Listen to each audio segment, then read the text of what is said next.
새벽 3시 갑자기 종아리가 뒤틀리며 깨어나신 적 있으신가요? 비명을 참으며 이불을 걷어차고 벽을 짚고 일어나 발을 동동 구르던 그 순간 아침이 되어도 다리는 여전히 무겁고 계단 몇 칸만 올라가도 허벅지가 후들거려서 난간을 꼭 붙잡아야 했던 날들, 약국에서 마그네슘을 사다 드셨을 겁니다. 마트에서도 온라인에서도 주문하셨죠. 꾸준히 드셨을 겁니다. 그런데도 나아지지 않았다면요? 오늘 제가 드릴 말씀은 조금 충격적입니다. 우리가 철석같이 믿어온 그 상식, 전부가 정답은 아니었습니다. 어떤 분들에겐 마그네슘보다 더 중요한 열쇠가 따로 있었거든요. 밤마다 챙기는 단 2가지 비타민으로 잠자는 동안 굳어있던 근육이 다시 편안해지고 아침에 첫 발걸음이 확 달라지는 이유를 지금부터 말씀드리겠습니다. 어렵고 복잡한 의학 용어는 빼고 실제 어르신들이 겪으신 생생한 이야기로 풀어드릴 겁니다. 여러분의 몸이 왜 밤에 더 잘 회복되는지, 그리고 그 회복을 도와주는 핵심 신호가 무엇인지 주방과 침대 사이에서 실천할 수 있는 아주 쉬운 방법으로 안내해 드립니다. 만약 나도 그 변화를 직접 느껴보고 싶다는 기대가 조금이라도 생기신다면 지금 구독과 좋아요로 이 여정을 함께 해 주시겠어요? 화면을 끝까지 보시면 오늘 밤부터 바로 시도할 수 있는 안전한 루틴까지 알려드립니다. 이제 아무도 제대로 말해주지 않던 근육 회복의 진짜 열쇠, 그 숨은 2가지를 하나씩 밝혀보겠습니다. 밤마다 종아리를 부여잡고 뒤척이던 72살 순자 어르신 이야기부터 들려드리겠습니다. 순자 어르신은 몇 달째 잘 때마다 다리에 쥐가 뻗치듯 올라오고 새벽엔 종아리가 딱딱하게 굳는 느낌 때문에 잠에서 수시로 깼습니다. 약국에서 산 마그네슘을 하루 2알씩 꾸준히 드셨습니다. 그런데도 다음날 아침이면 여전히 계단 몇 칸이 버거웠습니다. 나이 들면 다 그렇지 하며 마음을 달래보았습니다. 하지만 손주 데리러 버스 계단을 오르내릴 때마다 허벅지가 후들거리는 바람에 자신감이 더 꺾였습니다. 그러던 어느 날 동네 보건소 강의에서 새로운 이야기를 들으셨습니다. 밤에만 챙기는 2가지 비타민, 바로 니코틴아마이드라고 불리는 비타민 B3와 피리독신, 즉 비타민 B6가 근육 회복에 중요한 역할을 할 수 있다는 내용이었습니다. 마그네슘만으론 부족할 수 있다는 말이 처음엔 낯설었습니다. 하지만 순자 어르신은 혹시나 하는 마음으로 담당 주치의와 상의했습니다.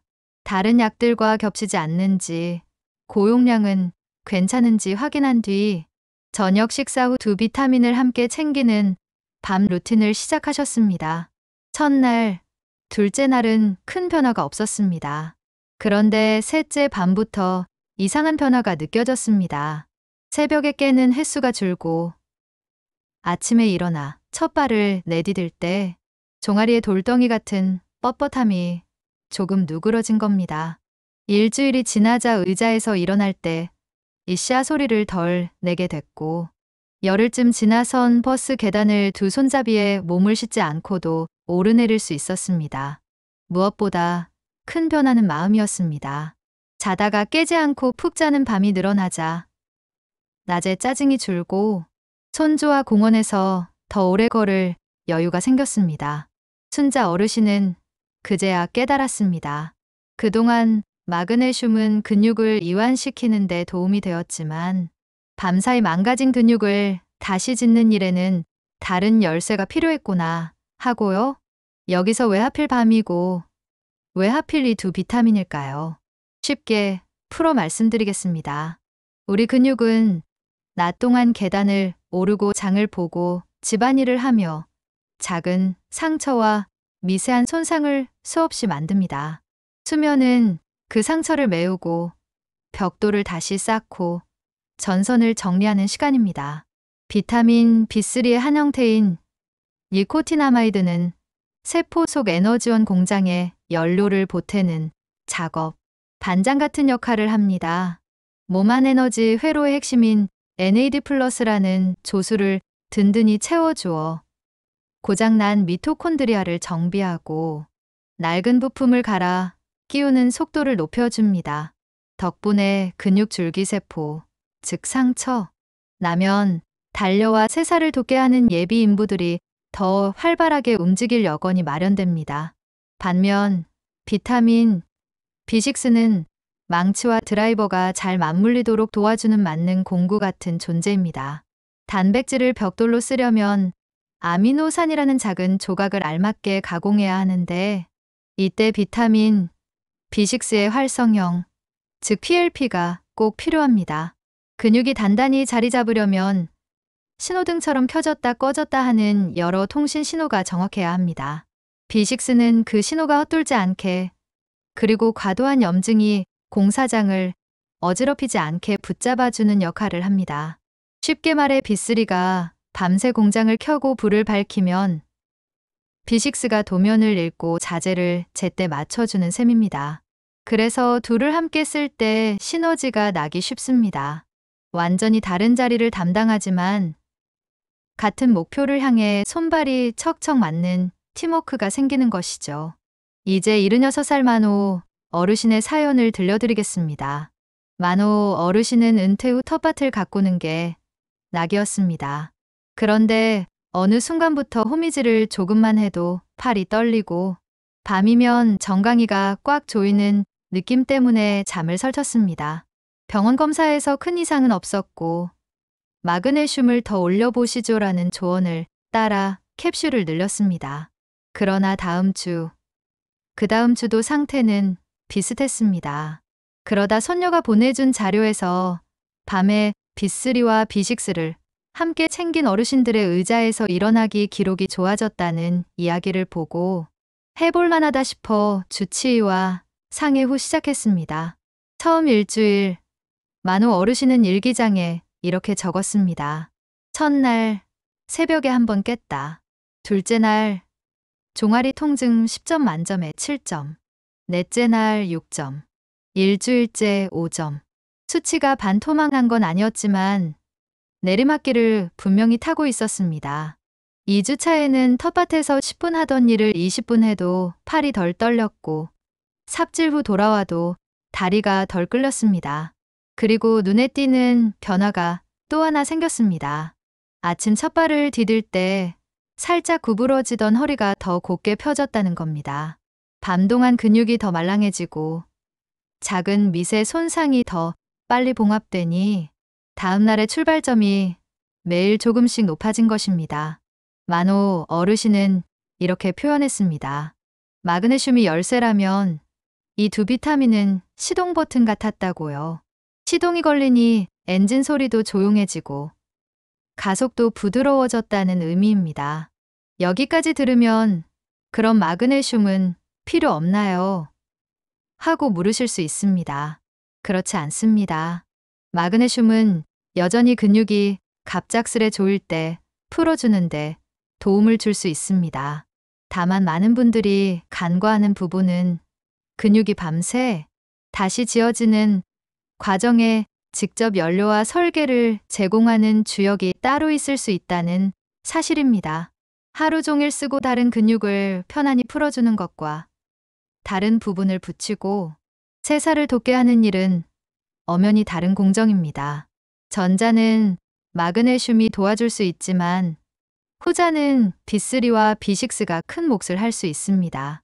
특히 60대, 70대에 접어들면 몸속 비타민 저장 탱크가 예전 같지 않아 같은 음식을 먹어도 흡수가 덜 되거나 밤에 필요한 만큼 채워지지 않는 일이 잦습니다. 그래서 취침 전 창고를 채워둔다는 마음으로 이 두 비타민을 저녁에 챙기는 전략이 합리적일 수 있습니다. 밤에 챙기는 방법은 어렵지 않습니다. 저녁 식사 후 바로가 아니라 너무 늦지도 이르지도 않게 잠들기 2~3시간 전에 드시면 속이 더 편하다는 분들이 많습니다. 기름기가 아주 적은 식사보다는 견과류 몇 알, 올리브유를 살짝 올린 샐러드처럼 건강한 지방이 곁들여진 간식과 함께 드셨을 때 속쓰림이 덜하다는 분도 있습니다. 위장이 예민하신 분은 양을 한 번에 몰기보다 저녁 식사와 취침 전으로 나누어 드시면 편합니다. 무엇보다 중요한 건 개인차를 존중하는 것입니다. 당뇨약, 결핵약, 파킨슨병 약처럼 특정 약물과 비타민 B6가 상호작용할 수 있고 간 질환이나 위장 질환이 있는 분은 니코티나마이드 고용량이 맞지 않을 수 있습니다. 그래서 시작 전에는 반드시 복용 중이신 약 목록을 들고 주치의와 상담하시고 시작 후에는 손발 저림, 감각 둔화 같은 이상 신호가 없는지 살피셔야 합니다. 비타민 B6는 물에 녹는 비타민이라 대체로 안전하지만 오래도록 과하게 드시면 신경이 예민해질 수 있습니다. 나에게 맞는 최정량을 찾는 것이 핵심입니다. 사연의 두 주인공처럼 변화를 또렷하게 느끼신 분들이 공통으로 말해주신 포인트가 있습니다. 첫째, 수면의 질이 좋아졌다는 겁니다. 자주 깨던 분이 한두 번으로 줄거나 깨더라도 금방 다시 잠들 수 있게 되었다고 하십니다. 깊은 잠은 그 자체로 회복제입니다. 둘째, 아침에 몸이 더 말랑말랑해졌다고 하십니다. 침대 옆에서 발목 돌리고 종아리를 늘릴 때 전에 없던 부드러움이 느껴진다는 겁니다. 셋째, 낮 시간에 자신감이 돌아옵니다. 나도 아직 할 수 있네 하는 마음이 생기면 움직임이 늘고 움직임이 늘면 근육은 더 좋아집니다. 이 선순환을 여는 스위치가 밤의 두 비타민이 되어준 셈입니다. 물론 사람마다 배경은 다릅니다. 68살 정의 어르신은 류마티스 관절염으로 진통제를 오래 드셨고 그 영향으로 위장이 예민했습니다. 그래서 처음에는 아주 작은 양으로 시작해 속이 편안한지 확인하며 서서히 늘렸습니다. 그 대신 생활 습관을 함께 바꿨습니다. 오후 늦은 시간에 진한 커피를 줄이고 밤에는 TV 화면의 푸른빛을 줄이기 위해 조명을 따뜻하게 바꾸었습니다. 잠들기 전 5분 동안 종아리와 허벅지를 부드럽게 문지르는 손 마사지를 더했더니 비타민의 효과가 더 잘 드러났습니다. 여기서 얻는 교훈은 간단합니다. 영양은 도와주는 힘이고 일상의 작은 습관이 그 힘을 열어주는 열쇠라는 사실입니다. 또 다른 어르신, 74살 창수 어르신은 나는 햇빛을 잘 보니까 비타민은 필요 없다고 생각했습니다. 그런데 막상 검사를 해보니 특정 비타민 수치가 경계선이었습니다. 햇빛을 봐도 계절과 피부 상태에 따라 체내에서 만들어지는 양이 달라질 수 있고 위장 흡수 능력도 개인차가 큽니다. 창수 어르신은 밤마다 양을 지키며 B3와 B6를 챙기되 아침에는 가벼운 고무밴드 운동으로 근육에 사용하겠다는 신호를 보내기로 했습니다. 밤에 지어놓은 근육을 낮에 써주어야 몸이 정말 필요하구나 하고 더 많이 지어주기 때문입니다. 한 달 뒤 창수 어르신은 의자에서 일어나 걸음을 깨기까지 걸리는 시간이 눈에 띄게 줄었습니다. 예전엔 한 걸음을 떼는 내 마음의 준비가 필요했다면 이제는 툭 하고 몸이 먼저 움직였습니다. 신발끈을 묶을 때 허벅지가 덜 떨리고 계단에서 난간을 잡는 습관도 조금씩 사라졌습니다. 여기서 중요한 비교를 하나 더 드리겠습니다. 그럼 비타민 D나 B12는 필요 없나요? 이런 질문을 많이 주십니다. 결핍이 있으면 당연히 보충이 중요합니다. 다만 오늘의 초점은 밤사이 공장을 켠다는 관점입니다. 비타민 D는 칼슘과 뼈, 근육 기능을 넓게 받쳐주지만 연령대에 따라 반응이 천차만별이고 햇빛, 피부 상태, 신장 기능 같은 변수가 큽니다. B12는 신경과 혈액 건강에 필수라 결핍이면 근력과 감각에 문제가 생길 수 있지만 이 역시 결핍 교정이 핵심입니다. 반면 B3와 B6는 결핍 교정을 넘어 수면, 시간 동안 근육 줄기세포가 움직이고 손상 부위를 메우는 속도 그 자체에 관여할 가능성이 큽니다. 그래서 밤마다 두 비타민이라는 전략이 뚜렷한 체감 변화를 만들어내는 경우가 있는 것입니다. 얼마나 오래 먹어야 하나요? 하고 물으시면 저는 이렇게 안내드립니다. 새로운 영양 전략은 보통 2주를 한 묶음으로 생각해 보시라고요. 처질에서 3일은 몸이 적응하는 단계라 큰 변화를 기대하지 마시고 1주차엔 잠의 깊이와 아침 첫발의 느낌을 관찰합니다. 2주차부터는 의자에서 일어나기, 가벼운 계단 오르기 같은 일상 동작이 얼마나 수월해졌는지 점검합니다. 이때 숫자 일기를 활용하면 좋습니다. 아침 종아리 뻣뻣함을 0에서 10까지로 점수 매기고 하루 1회만 기록합니다. 점수가 사흘 이상 연속으로 떨어지면 몸이 루틴에 호응한다고 보셔도 좋습니다. 반대로 일주일 이상 변화가 없다면 약물과의 상호작용이나 다른 영양 상태를 점검할 때입니다. 이 과정에서 용량을 함부로 올리기보다 주치의와 상의해 나에게 맞는 최적점을 찾는 것이 안전하고 현명합니다. 생활 루틴과 함께 쓰면 더 좋은 팁도 있습니다. 밤 늦게까지 TV나 스마트폰을 보며 뇌를 자극하면 잠을 깊게 이끌 수 있는 신호가 약해집니다. 취침 1시간 전엔 조명을 낮추고 따뜻한 물로 종아리와 허벅지를 3분만 감싸주세요. 근육의 혈류가 살짝 열리면 공장으로 들어가는 재료가 더 잘 흘러갑니다. 저녁 식사가 너무 가벼워 단백질이 부족했다면 삶은 달걀 반쪽이나 부드러운 두부 몇 숟가락을 더하셔도 좋습니다. 비타민은 설계도와 전기 스위치를 막고 단백질은 벽돌입니다. 둘 다 있어야 밤새 조용한 공사가 척척 진행됩니다. 혹시나 걱정하실 수 있는 부분도 솔직히 말씀드리겠습니다. 나는 손발 저림이 있는데 비식스를 먹어도 괜찮을까요? 이런 분은 먼저 복용량부터 낮게 시작하는 것이 좋습니다. 드물게 고용량을 오래 드시면 신경이 예민해질 수 있어 손끝 감각이 달라지거나 이상 감각이 생기면 즉시 중단하고 의료진과 상의하셔야 합니다. 콜레스테롤 약을 먹는데 B3를 같이 먹어도 되나요? 니코티나마이드 형태는 홍조 등 부작용이 상대적으로 적지만 간 수치가 민감한 분은 꼭 의사와 상의 후 시작하십시오.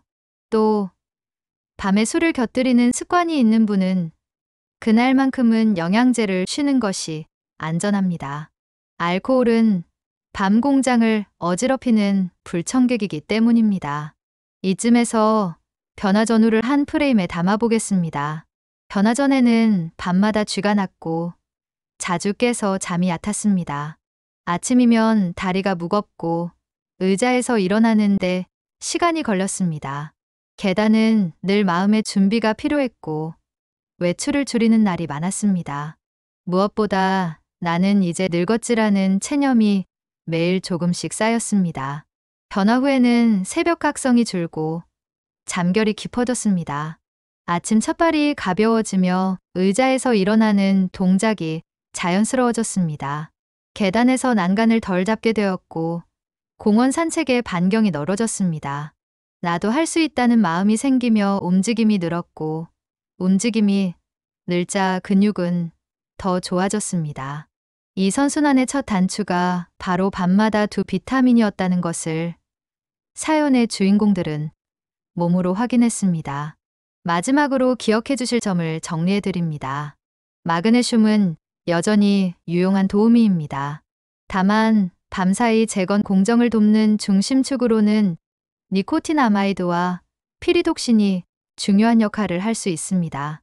시작 전에는 반드시 복용 중인 약과 지병을 기준으로 전문가와 상의하시고 시작 후에는 잠의 질, 아침 첫발, 의자에서 일어나기 같은 생활 지표를 간단한 점수로 기록해 보십시오. 숫자가 말해줄 것입니다.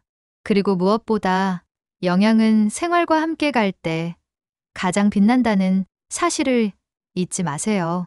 저녁에 가벼운 단백질, 따뜻한 온찜질, 잠들기 전에 짧은 스트레칭이 두 비타민의 힘을 배가시켜줍니다. 오늘 이야기가 나도 한번 시도해볼까 하는 용기를 드렸다면 그 용기만으로도 이미 절반은 성공하신 겁니다. 몸은 우리가 보내는 작은 신호들을 놀라울 만큼 성실히 따라옵니다.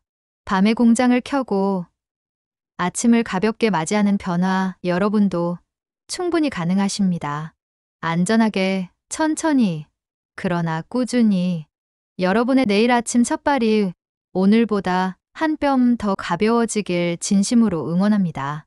오늘 내용이 머릿속에서 흩어지지 않도록 내일부터 바로 실천할 수 있는 밤 루틴 버전으로 정리해드리겠습니다.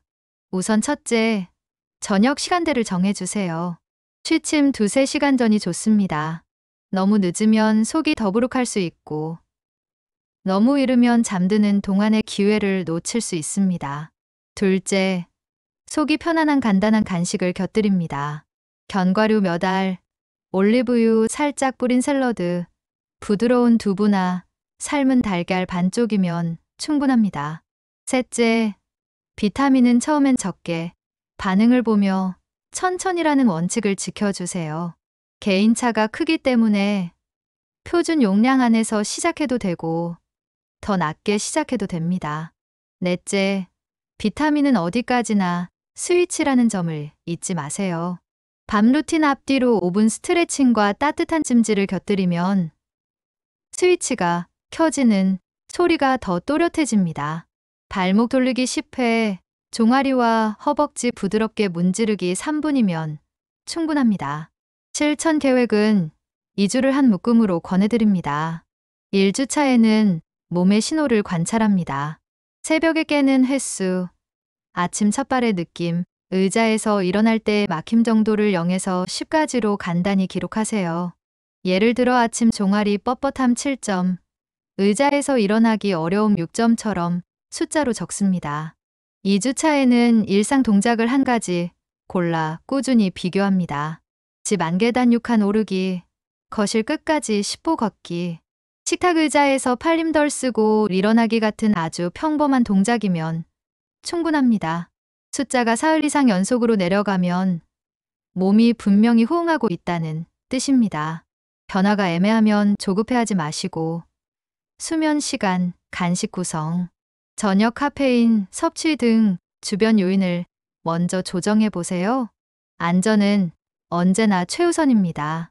비타민 B6는 수용성이라 대체로 안전하게 쓰이지만 오랜 기간 과하게 드시면 손발 저림 같은 이상 감각이 올 수 있습니다.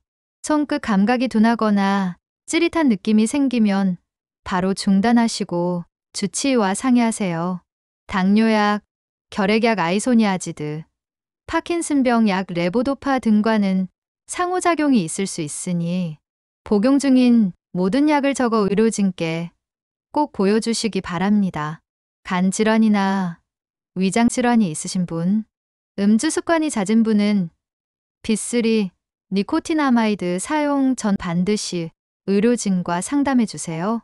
밤에 술을 드신 날은 영양제를 쉬는 편이 안전합니다. 그리고 무엇보다 제품 라벨의 권장량을 넘기지 않는 것, 임의 증량을 하지 않는 것이 기본입니다. 오늘 영상은 의료행위가 아니라 생활관리 정보라는 점도 분명히 말씀드립니다. 여러분이 가장 많이 물으시는 4가지를 미리 답해드리겠습니다. 첫째, 마그네슘을 아예 끊어야 하나요? 아닙니다. 갑작스러운 쥐나 경련에 마그네슘이 도움이 되는 분이 많습니다. 다만 밤에 재건 공정까지 마그네슘 하나로 해결되길 기대하기보다는 역할을 나눠 생각해보자는 제안입니다. 본인 몸에 맞는 균형점을 찾으세요. 둘째, 비타민 D나 B12는요? 결핍이 있으면 당연히 보충이 우선입니다. 검사를 통해 부족함이 확인되면 의료진 지시에 따르세요. 다만 오늘의 초점은 밤사이 회복 속도를 끌어올리는 스위치이기에 B3와 B6를 먼저 이야기했습니다. 셋째, 얼마나 먹어야 효과를 보나요? 개인차가 크지만 2주 루틴을 실행하며 숫자 일기로 변화를 확인해 보세요. 넷째, 아침에 먹어도 되나요? 가능은 하지만 수면 중 회복과 연결되는 경험을 위해서는 취침 전 루틴이 체감이 더 분명하다는 분이 많습니다. 다만 속이 불편하거나 수면을 방해한다면 시간대를 조정하세요. 나는 늙어서 안 되라는 말 대신 오늘도 공장을 켠다는 한마디로 바꿔보세요. 그 한마디가 내일의 발걸음을, 다음 달의 계단을, 내년의 산책 반경을 바꿉니다. 그리고 그 변화는 여러분만의 것이 아닙니다. 배우자와의 동네 한 바퀴, 손주와의 공원 미끄럼틀, 친구와의 가벼운 여행까지 이어집니다. 근육이 좋아진다는 건 단지 다리가 안 아픈 게 아니라 삶의 반경이 넓어지고 표정이 밝아진다는 의미니까요. 이 영상이 오늘 밤부터 나도 해보자는 작은 용기를 드렸다면 그 마음이 바로 회복의 출발선입니다. 앞으로도 밤 루틴을 더 똑똑하게 만드는 방법, 어르신들께 실제로 도움이 되었던 생활 팁, 병원에서 자주 듣는 질문과 해답을 차곡차곡 전해드리겠습니다. 이런 주제가 기대되신다면 지금 구독을 눌러 함께 걸어가 주시겠어요? 좋아요는 저에게 큰 응원이 되고 알림 설정은 최신 영상을 놓치지 않게 도와드립니다. 댓글로 여러분의 변화 일기도 꼭 나눠주세요. 오늘은 새벽에 한 번만 깼어요. 계단에서 난간을 덜 잡았어요. 이런 한 문장이 같은 고민을 가진 이웃에게는 큰 힘이 됩니다. 오늘 밤 여러분의 공장이 조용히 켜지길, 그리고 내일 아침 첫발이 한결 가벼워지길 진심으로 응원합니다. 천천히, 그러나 꾸준히 우리는 분명 달라질 수 있습니다. 밤마다 찾아오던 그 고통, 이제는 안녕입니다. 여러분의 새로운 아침이 오늘보다 더 가볍고 밝게 시작되길 바랍니다. 감사합니다.